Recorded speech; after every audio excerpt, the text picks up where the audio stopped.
In this video, we're going to install the Windows DHCP service on our 2016 server. So these are the two virtual machines that we created in previous videos, and we want to leave those as our starting point for any new servers.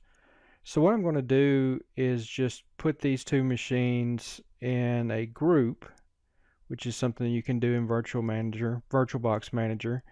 And so I'm going to create this group and we're going to call it base machines. Okay, so now once we have that, I'm going to take the server 2016 machine and clone it. So let's give it a meaningful name. Since this is going to be a multi-purpose machine that'll ultimately become a domain controller, we're going to name it DC01. It's going to be a full clone. And we want to reinitialize the MAC address so that it has a unique address that's different from the machine that we cloned it from. And the snapshot state, we can just, since we don't have any snapshots, it really doesn't mean anything, but we'll leave that as the default.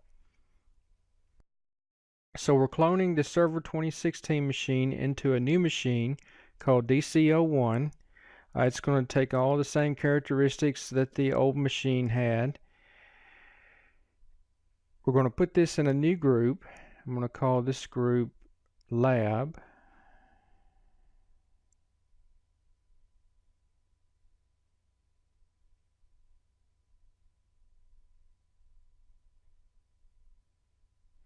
And now let's power the machine on. And you can tell here, you can check the network and make sure that it all looks good. We'll do that real quick. So we'll go into settings. We're set to a NAT network. We're 2.0.2.0 is the network.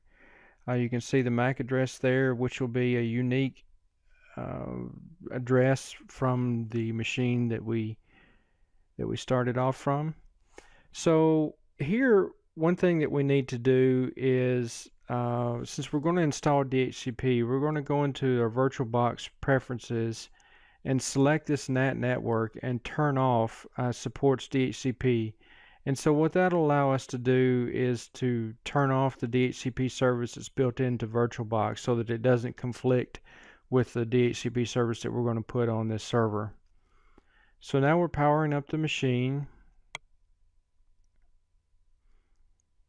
And once it comes up, we're just going to log in with the administrator user ID and associated password that we created during the installation. And once we log in, the first thing that we're going to see is the server manager. If you haven't disabled that, it automatically comes up at each boot.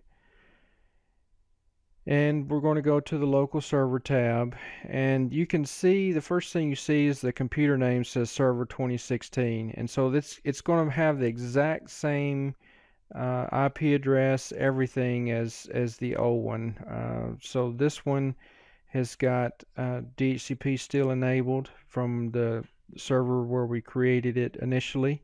So we want to go to properties and go to IP version 4 and go to properties, and we want to set a static IP address because a DHCP server, a DNS server, those sort of things, we want to have a static IP. So we want to make sure what network we're on, so it's 10.0.2.0. So we're going to just create or make an IP address of 10.0.2.100 for this server, and we'll define a standard Class C network address or subnet address, and then our default gateway is still 10.0.2.1, which the NAT network is still providing.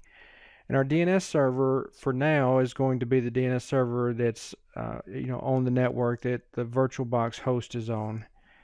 And so now that should be good to go. We can check it by going to any kind of utility that would test network connections. So we're just going to fire up Internet Explorer real quick, and we'll go to Google, make sure that that works, which it does. So we now have a static IP on the NAT network, and we're able to get out to the internet. So let's go back and to the server name and change that to match what we called the machine when we cloned it. We're going to call it DCL1, click OK, and it's going to force us to restart. So we'll restart the machine.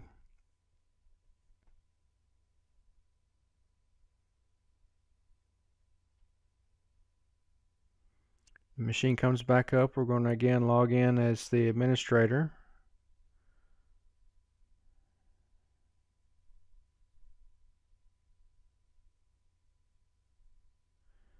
And again, our handy server manager window is going to come up again. And the next thing we're going to do is we're going to go up to manage and add roles and features. Oh, no, sorry. Let's go back here real quick. Just double check. So we got our computer names DCL1, the work group, still in a work group. There's our IP address 10.02.100. So now let's go to add roles and features. Click next, next, next. And so out of the list, we're going to select the DHCP server. It's going to tell us that it's going to install the DHCP server tools along with it, which is fine.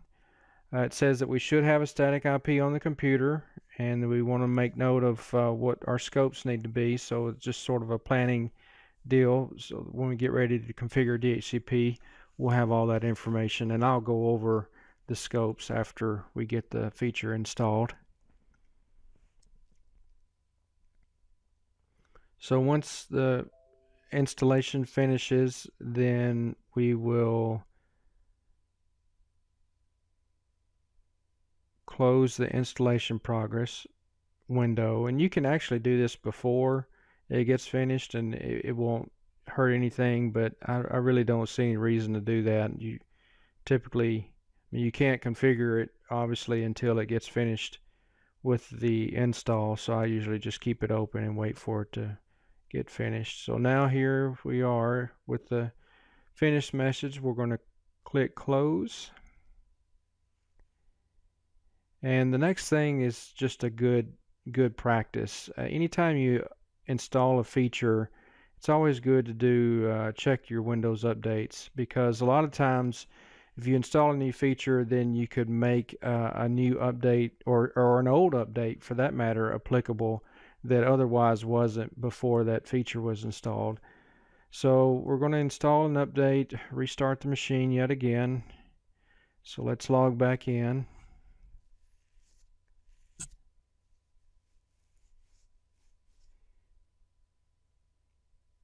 And once we get logged back in, the server manager will open back up, and we will see on the left hand side now a list of features that are installed. DHCP, as you can see, is one of them that now shows up. You see here a configuration required. This is basically just to finish up of some final configuration, and what this is it wants to create a couple of local Windows groups, the DHCP administrators and the DHCP users. And this is so that we can assign people administrative rights to go in and manage DHCP without necessarily giving them full administrative rights to the server. So we'll just tell it to complete and then close that. It's going to tell us to restart the DHCP service to make those go into effect. And now we can launch the DHCP manager, and this is where you're going to make all of your configuration changes, and which is basically creating and modifying new scopes. So by default, we don't have any DHCP scopes defined. We want to drill down in the IPv4. We're not going to be doing anything with IPv6. So let's right click on IPv4 and do a new scope, and we want to click next. Here we just want to name the scope. It can be any kind of name that you want to make it. I wouldn't necessarily recommend you putting a domain name in here like I'm doing. It's just that this is the only scope I'm going to have, so I'm just putting that. Typically you would want to put like a name of a server network or user network or something like that. So the start address is the start IP that you want to give clients, and then you want to end with a something that's after that. So we're going to create a pool of 20 addresses and set our subnet mask the way it needs to be. And so these 20 addresses typically wouldn't be assigned anywhere in the network, so we want to make sure that we don't duplicate IP addresses. We want to click on next here. This is the lease duration before the clients ask for a new address. And we want to configure the scope options. The next thing we want to do is configure the router for the scope. So that's going to be 10.0.2.1.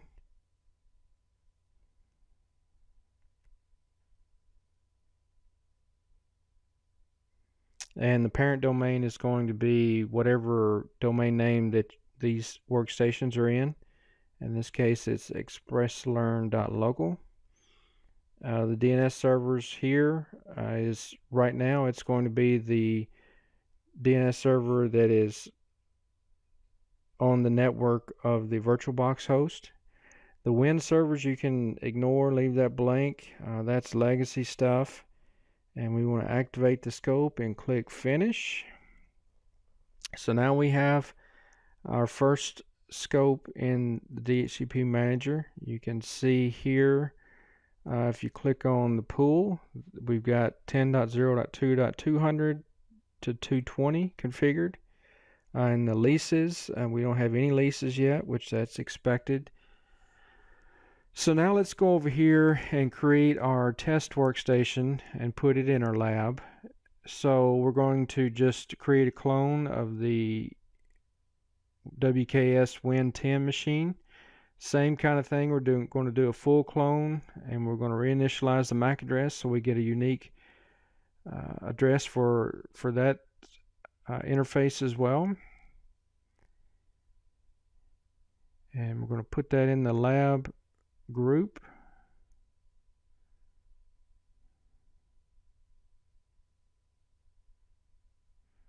I'm going to boot that thing up, send a Control-Alt-Delete, sign in with our local user ID that we created when this machine was installed. And we're going to go to the settings and the network. Let's go to the Ethernet. We're going to change the adapter options. I'm going to right click on that, Ethernet, properties, or let's go to details first. The details will show, okay, the one thing to note here is you can see 10.0.2.200, which is the first address in our pool. You can see the DHCP server is 10.0.2.100, which is the static IP of the server. Our DNS server is set correctly. Our default gateway is set correctly. So we have a working machine that got an address from the DHCP server. We can test just basic network connectivity by opening the command prompt, and we'll just ping the server. So we'll ping 10.0.2.100, and we get a response. So now we'll close this, and we're going to jump over to the server, and we can look at that console. If we refresh the leases, we see now we have a new lease, and we can see all the details. There's the host name of the machine, and if we scroll over, we can tell when the lease expires, which means that the client will ask for a new address after that expiration date. We see the MAC address and other details.